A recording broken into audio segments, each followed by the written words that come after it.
قدیمی ترین جو سویلائزیشنز ہیں دنیا کی، ویسے تو اس وقت دنیا کے اندر جو یورپینز اور امریکنز پڑھاتے ہیں، اگر میں اپنے حساب سے موضوع کو لے کے چلوں گا، چلیں گے نا، تو 3 سویلائزیشن بڑی اہم ہے: ایجپشن سویلائزیشن اور گریک سویلائزیشن اور رومن سویلائزیشن. تو یورپینز یہ 3 سویلائزیشن پڑھاتے ہیں. سویلائزیشن تہذیب، جو تاریخ کے آئینے میں 3 تہذیبیں بہت اہم ہیں: مصر کی، یونان کی اور روم کی. مصر کی قدیمی ترین، جو کہا جاتا ہے 4000 6000 8000 سال پرانی تہذیب ہے. فرائنہ وہاں پہ آئے، اہرام مصر ہیں، دنیا کے عجائبات میں اسے قرار دیا جاتا ہے. دوسری یونان کی، کہ بھئی انہوں نے باقاعدہ پوری دنیا کے اندر اسکندر نے حکومت کی. بہرحال. اور تیسری جو ہے روم کی، کہ موجودہ کہتے ہیں دنیا میں جو نظام چل رہا ہے وہ رومن نظام ہے، پارلیمنٹری نظام یا جو بھی سینیٹ اور سب کچھ. یہ تصور رومنز نے دیا تھا، اور باقاعدہ شہروں کا تصور اور یہ سارا کا سارا نظام جو بنایا یہ رومنز نے بنایا تھا. آج جو کہتے ہیں جو نظام چل رہا ہے وہ روم کا. باقی تو لوگ گنتی میں نہیں آتے. اب اگر آپ اٹھا کے دیکھیں تو تاریخ میں خود سندھ کی ایک موہنجو دڑو ہڑپا جو ہے وہ قدیمی ترین دنیا کی تہذیبوں میں سے ہے، جو سندھ میں ہے. راجستھان ہندوستان کا اور پاکستان کا سندھ، یہ جو تہذیب ہے یہاں پہ موہنجو دڑو ہڑپا، اب آپ نے شاید نام سنا نہیں سنا ہے. اگر آپ وہاں گئے ہیں تو آپ وہاں دیکھیں گے تو انہوں نے باقاعدہ دریافت کیا ہے، انگریزوں نے وہاں جا کے تحقیق کی اور دنیا بھر سے جرمن پتہ نہیں کون کون آیا، اور انہوں نے کہا کہ بھئی اس سے پرانی سویلائزیشن آپ کو نہیں ملے گی. کہ جو وہاں، البتہ ہمارے یہاں مینٹیننس تو ہے نہیں، مسلمانوں کو آثار مٹانے کا شوق ہو گیا، آثار بچانے کا شوق نہیں، جبکہ ساری دنیا آثار بچا رہی ہے. تو ہمیں آثار بچانے کی ضرورت ہے. چلتے رہیے گا. تو موہنجو دڑو ہڑپا ہے. اور اسی طرح سے اگر آپ عراق چلے جائیں تو عراق دنیا کی قدیمی ترین تہذیبوں میں سے ہے. کیوں؟ کیونکہ انسانوں کے جو بابا حضرت آدم ہیں وہ عراق، جناب نوح جنہیں آدم ثانی کہا جاتا ہے وہ عراق، اس کے بعد جناب ایوب عراق، اور اتنے بڑے بڑے انبیاء، ان سب کی تاریخ اگر آپ اٹھا کے دیکھیں، جناب ہود کی، جناب صالح، اور ایک کثیر پوری فہرست ہے جو سب کے سب عراق میں آئے. تو عراق کی ایک بہت قدیمی تہذیب ہے. اور اس قدیمی تہذیب کے اندر اگر آپ چلتے رہیں گے تو بہت سی باتیں ہیں، لیکن بابل اگر آپ اٹھا کے دیکھیں، نمرود جہاں پہ جناب ابراہیم علیہ السلام رہے اور پھر وہیں سے ہجرت کر کے گئے فلسطین، اور پھر اور جگہوں پہ مکے میں اور سب جگہ پہ گئے، اور پھر آخر میں ان کا یعنی فلسطین میں انتقال ہوا، لیکن تھے آپ کی ولادت گاہ آج بھی موجود ہے. اگر آپ جائیں، آپ شاید جا کے آن لائن بھی دیکھیے گا تو ہمارے وہاں پہ کلپس مل جائیں گے آپ کو کہ جناب ابراہیم کی ولادت گاہ پہ الحمدللہ ہم نے وہاں پہ ریکارڈنگز وغیرہ کی ہیں اور بتایا. اور وہ پورا کا پورا علاقہ بابل جہاں پہ ان کو جلانے کی کوشش کی گئی تھی، تو وہ بھی یعنی حلہ بعد میں نام اس کے قریب ہے، وہ بابل اور حلہ کی تہذیب بہرحال قدیمی ترین تہذیبوں میں سے ہے. اور بیبیلون کہا جاتا ہے بابل سے، بیبیلون جو انگریزوں نے نام رکھ دیا اس کا پھر بعد میں جب انہوں نے حکومت کی تو بہرحال مختلف نام رہے. میسوپوٹیمیا نام تھا اور پھر نام بدلتے رہے ملکوں اور شہروں کے، اور اب پھر کہہ رہے ہیں کہ 100 سال گزر چکے ہیں تو پھر دوبارہ نام بدلے جائیں گے. اپنے اپنے لوگوں کے منصوبے ہوتے ہیں، کچھ رحمانی منصوبے ہوتے ہیں، کچھ شیطانی. تو اللہ سبحانہ و تعالیٰ خود قرآن کریم میں فرماتا ہے کہ وَمَكَرُوا وَمَكَرَ اللَّهُ وَاللَّهُ خَيْرُ الْمَاكِرِينَ. کچھ ان کے منصوبے ہیں، کچھ اللہ کے منصوبے ہیں، اور اللہ بہترین منصوبہ ساز ہے. بہترین منصوبہ اللہ کا ہوتا ہے کہ کئی مرتبہ جب سازشیں کی جاتی ہیں اہل بیت علیہ السلام کے خلاف تو ان سازشوں کے اندر خود بخود ایسے نعرے لگ جاتے ہیں کہ امیر یزید، پتہ نہیں بات پہنچ رہی ہے نہیں پہنچ رہی، تو وہ سارے منصوبے خود بخود اہل بیت کے خلاف جو بنائے جاتے ہیں ناکام ہو جاتے ہیں. اور کیونکہ اب لوگوں کا صبر ختم ہو گیا ہے تو اللہ برسوں میں نہیں دکھاتا، مہینوں میں، دنوں میں دکھا دیتا ہے.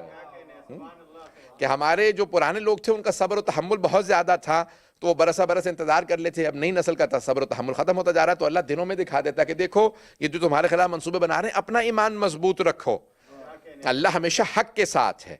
عزیزان گرامی، اب یہ عراق کی پوری تاریخ اٹھا، عراق دنیا کی قدیمی ترین تہذیبوں میں سے ہے، دنیا کے قدیمی ترین ممالک میں سے ہے. حضرت آدم کا وہاں پہ ہونا اور پوری ایک سویلائزیشن کا ہونا. سب سے زیادہ افسوس جو عراق میں جا کے ہوتا ہے کہ ہم نے قریبی ترین جو ہمارا دور گزرا اسلام کا، اس کی بھی چیزوں کو جس طرح سے مینٹین کرنا چاہیے تھا نہیں کیا. مجھے اس بات کا افسوس ہوتا ہے. حرم بنائے ہیں، وہ بھی اللہ کا شکر ہے کہ وہ پرانے لوگ بنا گئے ہیں اور ابھی الحمدللہ امپروومنٹس ہو رہی ہیں. لیکن جیسے مثلا میں ہمیشہ سے چاہتا یہ تھا کہ جیسے جب میں پچھلے 20 سال سے زیارات پہ عراق مسلسل جا رہا ہوں، تو دیکھنے میں آیا تھا کہ عبید اللہ بن زیاد کا، جسے دارالامارہ کہا جاتا تھا، محل تھا بیت الشرف جناب امیر کے گھر کے بالکل ساتھ متصل. اب جو موجودہ سڑک ہے اس سے مولا کا گھر سامنے آتا ہے، اس کے پیچھے مسجد کوفہ کے ساتھ بالکل امیجیٹ متصل تھا.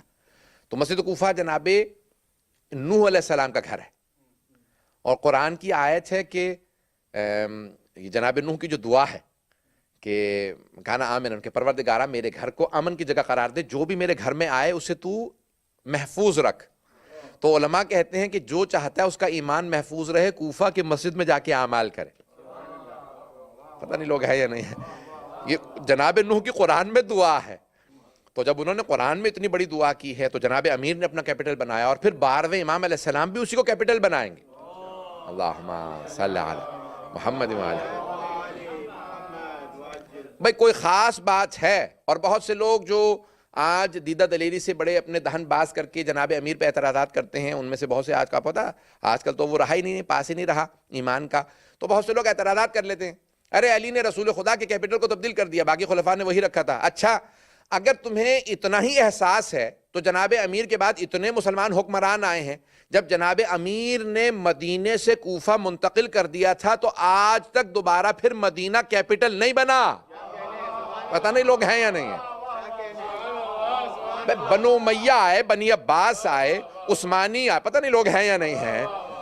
بھئی اتنے بادشاہتیں آئیں پوری دنیا کے اندر، مسلمانوں کے کیپٹلز ہیں، اور میں اگر فہرست گنوانا شروع کروں تو 50 سے زیادہ کیپٹلز ہیں. کہیں بغداد ہے، کہ تہران ہے، اسلام آباد ہے، آپ فہرست گنتے چلے جائے گا، دمشق ہے، دنیا بھر کے اندر قاہرہ ہے، اتنے زیادہ ہیں، تونس ہے، اتنے تمام کے تمام کیپٹلز. اگر جرت ہے مسلمانوں تو سب کے سب اپنے کیپٹل چھوڑو، مدینہ کو پھر کیپٹل بنا لو.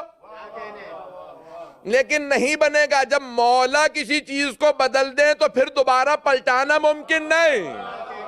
تانے گرامی، آج جناب امیر نے کیپٹل بدلا تھا. کیوں بدلا تھا؟ حکمت بھی مولا سے پوچھ لیجئے. توجہ، کوئی بھائی جناب امیر سے زیادہ کوئی رسول خدا سے محبت نہیں کر سکتا. ساری امت کی محبت ایک پلڑے میں، اور جناب امیر المؤمنین کی رسول خدا کے لیے محبت دوسرے پلڑے میں. علی ابن ابی طالب کی محبت زیادہ ہے، ساری امت کی محبت ملا کے کم ہے. یہ امیر المومنین کی محبت ہے. تو کیوں آپ نے پھر کیپٹل تبدیل کیا؟ آج تک لوگ سوال کرتے ہیں کہ علی نے رسول خدا نے کیپٹل بنایا تھا. بھئی رسول خدا نے مکے کو کیپٹل کیوں نہیں بنایا؟ مدینہ کیوں بنایا؟ توجہ، جب تک پیغمبر اسلام پتا تھا کہ جنگ نہیں ہوگی مکے میں رہے، لیکن جب پتا چلا اب جنگیں ہوں گی تو کہا نہیں، مکہ اللہ کا حرم ہے.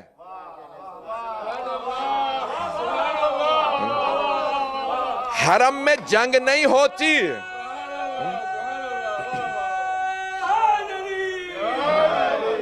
بات پہنچ رہی ہے میری؟ تو پیغمبر اسلام نے دیکھا کہ بھئی مکے میں کیونکہ اب جنگوں، میرے پہ حملوں کی، قتل کی باتیں ہو رہی ہیں، اور میں بھی پیغمبر، کوئی نبی امام بزدل نہیں ہوتا، بھگوڑے کبھی نبی و امام نہیں بن سکتے. تو اللہ سبحانہ و تعالی جنہیں انتخاب کرتا ہے ان میں صفات دیکھتا ہے. ایک صفت شجاعت ہے، اللہ کی نمائندگی کے لیے، اللہ کے نمائندے کے لیے ایک صفت شجاعت ہے. تو عزیزان گرامی، جب پیغمبر کو پتا چلا کہ میرے قتل کی باتیں ہو رہی ہیں، مجھے مارنے کی باتیں ہو رہی ہیں، اور آپ نے خود حنین میں یہ شعر بھی پڑھا، پوری زندگی صرف ایک شعر کہا، بلکہ شعر نہیں کہا، ہو گیا.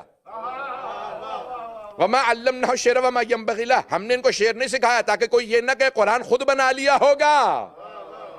تو قرآن کے اعجاز کو بچانے کے لیے کہا پوری زندگی شعر نہیں کہیں گے. سارے ائمہ نے، جناب سیدہ سب نے شعر کہے، پیغمبر نے شعر نہیں کہا.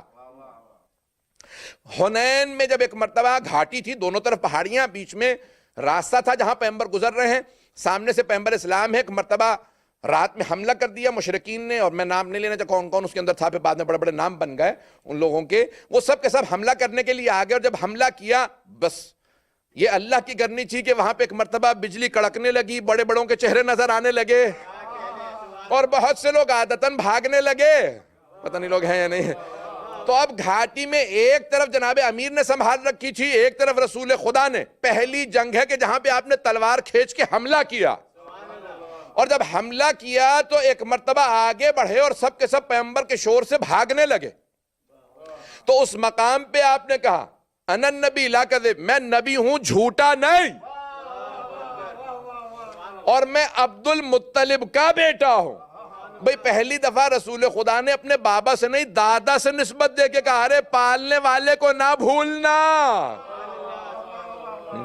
پالنے والے کو نہ بھولنا۔ تو کہا کہ میں جھوٹا نہیں ہوں، نبی ہوں، اور آپ نے مقابلہ کیا۔ تو اب شرط ایک یہ ہے کہ شجاع ہوں۔ بھئی میں پیغمبر اسلام جانتے ہیں کہ اب جنگیں ہوں گی، تو کہا مکہ حرم خدا ہے۔ توجہ سے سنیے گا، پہلے بہت سب لوگ پہنچ چکے ہیں، نتیجہ دینا چاہ رہا ہوں، میری سارے مجمع سے توجہ ہے۔ تو پیغمبر نے کہا بھئی اب جنگیں ہوں گی، مکہ ہے حرم، مقدس جگہوں پہ جنگیں نہیں لڑی جاتی، مقدس مقامات پہ جنگیں نہیں لڑی جاتی۔ تو آپ نے فوراً مکے سے ہجرت کی مدینے چلے گئے کہ یہ مقدس مقام ہے۔ اب جناب سرور کائنات کے بعد مدینہ بھی مقدس ہو گیا، کیونکہ ان کا حرم وہاں تھا۔ تو مولا علی کو بھی پتا تھا دوبارہ جنگیں ہوں گی، جمل ہوگی، صفین ہوگی، نہروان ہوگی، تو اب میں پھر مدینے میں نہیں لڑوں گا کیونکہ پیغمبر کا حرم ہے، میں پیغمبر کی حرمت کا پاس رکھوں گا۔ پتہ نہیں لوگ ہیں یا نہیں؟ وہ اور ہوں گے جو مدینے میں لڑتے رہے ہوں گے، وہ اور ہوں گے جو مدینہ ہی میں جنگیں لڑتے رہے ہوں گے۔ پیغمبر اسلام کے حرم کی وجہ سے جناب امیر نے کہا نہیں اب یہاں حرم ہے، آپ نے ہجرت کی، کوفے چلے گئے۔ توجہ، اب عزیزان گرامی سید الشہداء نے بھی یہی کیا، اگر بات پہنچ رہی ہو۔ آپ مدینے میں تھے، کہا نہیں یہاں سے میں ہجرت کر رہا ہوں کیونکہ یزید حملے کی باتیں کر رہا۔ آپ مکے میں تھے، کہا وہاں سے بھی کوچ کر جاؤں گا کہ خانہ خدا کی حرمت پامال نہ ہو۔ تو کربلا کا چٹیل میدان تھا، وہاں سید الشہداء، ابھی تک حرم نہیں ہے، وہاں مقدس مقام بنا امام حسین کے بعد، تو آپ نے وہاں جنگ لڑی جہاں مقدس مقام نہیں تھا۔ آل محمد دوسروں کا سہارا لے کے اپنے حرم نہیں بناتے، وہ اور ہوں گے جو آل محمد کے نام استعمال کر کر کے شریف شریف شریف بناتے چلے جائیں گے۔ مزار کتنے بنائے شریف کہہ کہہ کر، اب یہ ہندوستان والے تو نہیں سمجھ سکیں، پاکستانی سب سمجھ جائیں گے۔ ہمارے ہاں ہر جگہ کو شریف کہہ دے، فلاں شریف، میں کسی کا نام نہیں لے رہا ہوں کیونکہ بہت سے بہرحال محترم بھی ہیں، ایسی بات نہیں ہے، تو کہ ہر جگہ شریف۔ مزار کتنے بنائے شریف کہہ کہہ کر، مگر یہ ہار گئے، کربلا بنا نہ سکے۔ کربلا کی حرمت و شرف زیادہ ہے عزیزان گرامی۔ اور یہاں پہ ایک اور جملہ کہہ دوں، مرحوم زاہدی صاحب کا جملہ اچانک ذہن میں آ گیا، وہ فرماتے تھے، کہتے تھے کہ تمام مزار شریف ہیں، نجف اشرف ہے، جہاں سب کا شرف ختم ہو جاتا ہے علی کا شرف وہاں سے شروع ہوتا ہے۔ تقدس کے قائل ہیں، اسی لیے جناب امیر نے جب ایک مرتبہ قرار دیا اس سرزمین کو کہ بھئی یہ کیپٹل ہوگا، اور آج تک جتنی روایات اٹھا کے دیکھ لیجئے 12ویں امام کا بھی کیپٹل کوفہ ہوگا، اور کہا کہ جہاں جناب امیر فیصلے کرتے تھے وہ وہیں پہ فیصلے کریں گے، اور رہیں گے وہاں جہاں مسجد سہلہ میں جہاں جناب مختلف انبیاء سے متعلق ہے کہ وہ وہاں جناب ابراہیم سے متعلق ہے، اور بہت زیادہ انبیاء علیہ السلام سے متعلق ہے کہ وہ وہاں رہا کرتے تھے۔ تو جناب امیر علیہ السلام کی اس سیرت پہ عمل کرتے ہوئے 12ویں امام علیہ السلام، تو جانے گرامی اب مولا نے کیپٹل بنایا تھا، آج تک اسے ایک عجیب و غریب مرکزیت ہے۔ تو یہ کوفہ، عراق پورا مرکز، بڑے بڑے انبیاء علیہ السلام یہاں آئے، اور ایک روایت میں ہے کہ یہ واحد شہر ہے جہاں سارے انبیاء اور سارے ائمہ آئے ہیں۔ کوفہ شہر وہ واحد شہر ہے کہ حضرت آدم سے لے کے حضرت خاتم تک سارے انبیاء، اور جناب امیر سے 12ویں امام تک سارے ائمہ سب آئے ہیں، سب کے مقامات ہیں، انہوں نے عبادات کی ہیں، پتہ نہیں لوگ ہیں یا نہیں۔ اور پوچھا کہ رسول خدا سے متعلق ہے، فلسطین کا بیت المقدس کا تو ہے، عراق سے متعلق نہیں ہے۔ تو جب پوچھا معصومین سے تو کہا کہ آپ شب معراج، جب معراج پہ جا رہے تھے تو کہا جبرائیل کچھ دیر کے لیے ذرا کوفے رک جا، اور میں وہاں پہ 2 رکعت نماز پڑھوں گا، کیونکہ یہ میرے آل کا مرکز بنے گا، میرے بیٹے مہدی کا مرکز بنے گا۔ پتہ نہیں لوگ ہیں یا نہیں ہیں۔ تو اب یہ عراق کی پوری تاریخ ہے، بڑے بڑے انبیاء، میں اگر کوشش کروں گا کہ سارے انبیاء کا تھوڑا تھوڑا تذکرہ کرتا رہوں گا۔ جانے گرامی یہ عراق کی تاریخ ہے، اور عراق ایک سخت سرزمین ہے، یہ آزمائشوں کی سرزمین ہے، سختیوں کی سرزمین ہے۔ جو عراق میں رہے وہ آزمائشوں کے لیے تیار رہے۔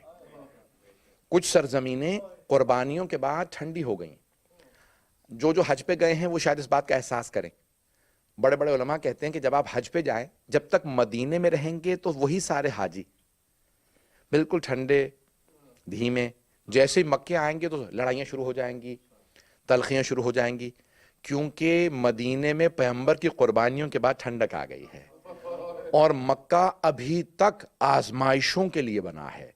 ایمان کی آزمائش مکے میں جا کے ہوتی ہے۔ کہتے ہیں اسی طرح سے کربلا ہے، کربلا بالکل جناب سید الشہداء کی قربانی کے بعد اگر وہاں کوئی بھی آ جائے تو اسے ایک مرتبہ اطمینان و سکون محسوس ہوگا، لیکن علماء سب کے سب کہتے ہیں نجف اشرف جب تک کہ کوئی ولایت نہ رکھتا ہو وہ وہاں رک نہیں سکتا۔ پتہ نہیں میں بات پہنچا پایا ہوں یا نہیں، کہ نجف میں رکنے کے لیے ولایت چاہیے۔ بہت سے لوگ آتے کہتے بھی مولانا جب سے نجف آئے تلخیاں ہو رہی سب کچھ ہو رہا ہے، کہ نجف میں ولایت، جب تک ولایت نہیں ہوگی، جو امامت کو نہیں مانتا ہوگا، ولایت نہیں رکھتا، مولا کی ولایت پہ یقین نہیں رکھتا ہوگا، ایمان نہیں رکھتا ہوگا، وہ نجف میں نہیں رک سکتا۔ ایک اور جملہ کہہ دوں، بڑے بڑے علماء جب نجف آ جاتے ہیں کہتے ہیں کہ چھوڑنے کا جی نہیں کرتا۔ میں اپنے اگر زندگی کا میں 2000 میں پہلی مرتبہ 2000 میں فرسٹ ٹائم میں گیا، صدام کا زمانہ تھا، تو زیارات ہم کر رہے تھے، تو ایک صاحب نے کہا آپ کو میں ٹیکسی میں لے جاتا ہوں نجف، میں نے کہا چلیں۔ تو ہم لوگ کربلا میں کاظمین سے زیارات کر کے سامرہ سے بلد وغیرہ سب ہم آ گئے کربلا، وہاں سے میں یقین مانے جب میں پہنچا تو کہا، میں نے کہا یہ نجف ہے؟ کہا کیوں؟ کہا میں نے کہا مجھے محسوس ہو رہا کہ میں پہلی دفعہ نہیں آیا ہوں بھئی، میں پہلی، اور مجھے پورا یقین تھا کہ میں پہلی دفعہ عراق آیا ہوں، پہلی دفعہ نجف آیا ہوں۔ میں نے کہا یہ مجھے نہیں لگ بھئی، یہ نجف پہلی دفعہ لگ ہی نہیں رہا، لگ رہا ہے کہ میں یہیں سے گیا ہوں، میرا دل پہلے سے یہاں تھا، میری روح پہلے سے یہاں تھی، میرا مغز دماغ سب کچھ پہلے سے یہاں۔ ایک عجیب کشش تھی حرم میں، ایک عجیب کشش تھی ذریح مقدس پہ، ایک عجیب کشش تھی نجف کی سرزمین میں۔ اور جانتے ہیں سخت سرزمین ہے، جیسے مکے کی سرزمین سخت، پانی کی قلت ہے، موسم گرم ہے، ریتیلا ماحول ہے، اس کے باوجود بھی اگر آپ، خدا کی قسم کھا کے کہتا ہوں، اگر آپ ولایت رکھتے ہیں، جب آپ نجف پہنچیں گے تو عجیب و غریب ایک کیفیت ہوگی۔ نجف میں جانے کے بعد کیفیت ہی بدل جاتی ہے۔ اور بہت سے علماء کہتے ہیں کہ اپنی آزمائش کرنی ہو تو نجف جا کے آزمائش کرو، ایمان کو آزمانا ہو تو نجف میں آ جاؤ، پتہ چل جائے گا کتنا ایمان رکھتے ہو۔ ایمان کا امتحان نجف میں ہے کہ انسان جو ولایت رکھنے والا اس میں کشش ہوگی، وہ کھچا چلا آئے گا جناب امیر کی طرف۔ تو کہا کوئی بھی ولایت رکھتا ہوگا ذریع اس میں کشش رکھتی ہے،